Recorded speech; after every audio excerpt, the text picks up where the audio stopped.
Selamat pagi sahabat Alkitab yang terkasih. Marilah kita awali hari ini dengan melakukan perenungan akan firman Tuhan. Bacaan Alkitab kita pada hari ini berasal dari Kolose 3 ayat 22 sampai pasal 4 ayat 1. Hai hamba-hamba, taatilah Tuhanmu yang di dunia ini dalam segala hal. Jangan hanya di hadapan mereka saja untuk menyenangkan hati manusia, melainkan dengan tulus hati karena takut akan Tuhan. Apapun juga yang kamu perbuat, perbuatlah dengan segenap hatimu seperti untuk Tuhan dan bukan untuk manusia. Kamu tahu bahwa dari Tuhanlah kamu akan menerima warisan yang menjadi upahmu. Kristus adalah Tuhan dan kamu hambanya. Siapa saja yang berbuat salah akan menanggung kesalahannya itu, karena Tuhan tidak memandang muka. Hai tuan-tuan, berlakulah adil dan jujur terhadap hambamu. Ingatlah, kamu juga mempunyai Tuhan di sorga. Tulisan Paulus dalam ke-6 ayat ini memang cukup krusial, dalam artian memiliki peluang untuk menghadirkan pembaruan yang membebaskan, atau menghasilkan sikap dominasi yang membelenggu. Tidak dapat dipungkiri bahwa teks semacam ini banyak digunakan untuk melegitimasi tindakan-tindakan perbudakan, dengan pemahaman bahwa Paulus justru menganjurkan sebuah sikap submisif pada diri para budak. Padahal kita perlu memahami bahwa konteks penulisan dari surat Kolose ini terjadi pada era ketika perbudakan adalah hal keseharian yang sangat wajar. Tulisan ini pun dibuat Paulus masih dalam rangka pembentukan keluarga Kristen yang ideal.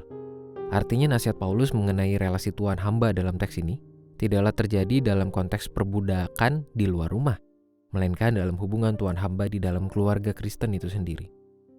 Paulus memang tidak secara terang-benderang menyerukan gerakan perlawanan terhadap perbudakan. Namun Paulus mengajarkan jemaat untuk membangun keluarga Kristen yang penuh kasih, tidak hanya dalam hubungan di antara setiap anggota keluarga itu sendiri, melainkan juga dengan para hamba yang mengabdi di dalam keluarga tersebut. Wejangan ini pun sudah tergolong revolusioner pada masanya, mengingat para hamba masa itu dianggap tidak memiliki hak dan nilai selain sebagai komoditas atau barang dari para tuannya. Melalui tulisan ini, Paulus justru menganjurkan jemaat di Kolose menciptakan hubungan tuan hamba yang tidak semena-mena, melainkan penuh dengan kasih yang mewujud dalam ketaatan dan keadilan.